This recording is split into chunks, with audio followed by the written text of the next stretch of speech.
Assalamualaikum. Aku nak review sikit pasal anime Bakuman. Yang mana kalau tanya aku, anime Bakuman banyak mengajarkan aku tentang kesabaran. Kerana kesabaran ini dalam konteks aku sendiri menunggu manga, manhwa ataupun webtoon setiap minggu, dan mengajarkan aku sabar dalam menunggu itu. Kerana Bakuman menceritakan tentang kisah hidup sebagai mangaka. Bakuman menceritakan tentang Mashiro yang pandai ataupun berbakat dalam melukis, dan Takagi yang pandai dalam mengarang cerita. Nak dijadikan ceritanya, Takagi mula-mula dia ternampak lukisan Mashiro ni. Lepas tu dia pun tertarik dan dia pun mengajaklah Mashiro untuk menjadi seorang mangaka dan dijadikan sebagai satu tim. Yang mana Mashiro sebagai pelukis, Takagi sebagai pengarang cerita. Tapi Mashiro ni dia tak nak lah, sebab Mashiro ni pernah ada bapa saudara yang sudah mati, dan bapa saudara Mashiro ni adalah seorang mangaka yang terkenal, pernah menghasilkan manga legenda. Dia punya plot tapi mati kerana tekanan di tempat kerjanya ataupun tekanan ketika melukis manga itu. Mashiro tahu hidup mangaka ni macam mana kan, dia tak terima lah. Lepas tu Mashiro ni dia ada berkenan dengan seorang perempuan yang bernama Miho Azuki. Miho Azuki pun dia suka juga dekat Mashiro, tapi dua-dua ni malu lah, dua-dua ni tak nak luahkan perasaan. Sampailah nak habis sekolah, Mashiro mengetahui yang Miho ni nak jadi voice actress. Lepas tu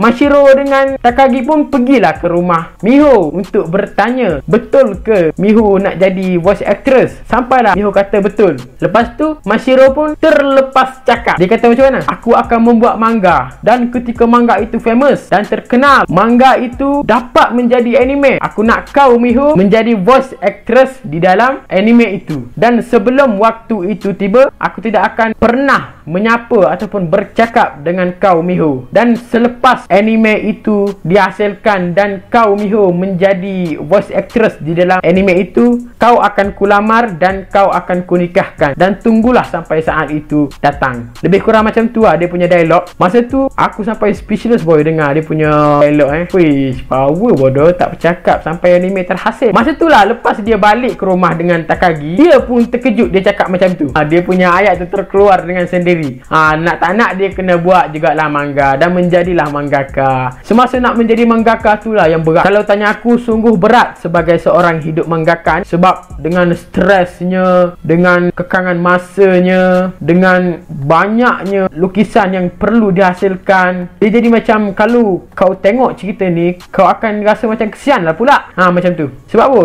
Sebab masa Mashiro sedang membuat manga, dia sampai bergaduh dengan Takagi, dia sampai sakit. Dan kerana sakit itu jugalah Miho dengan Mashiro, dia punya janji tu dah batal. Sebab Miho pergi lawat juga Mashiro, dan diorang berjumpa dan bercakap lah, janji tu dah hilang dah.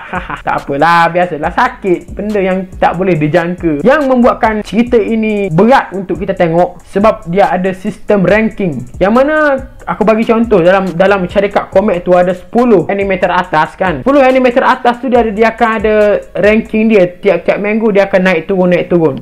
Itu yang menjadikan berat. Contoh, kalau satu manga tu jatuh kepada 11 kan, limit sampai 10 ya, automatik manga dia akan dibuang dan tidak akan dipublishkan. Itu yang berat.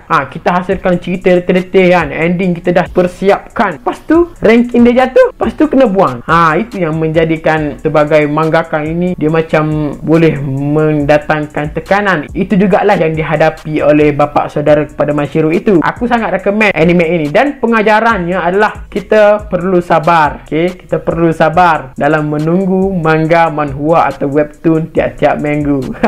Assalamualaikum warahmatullahi wabarakatuh.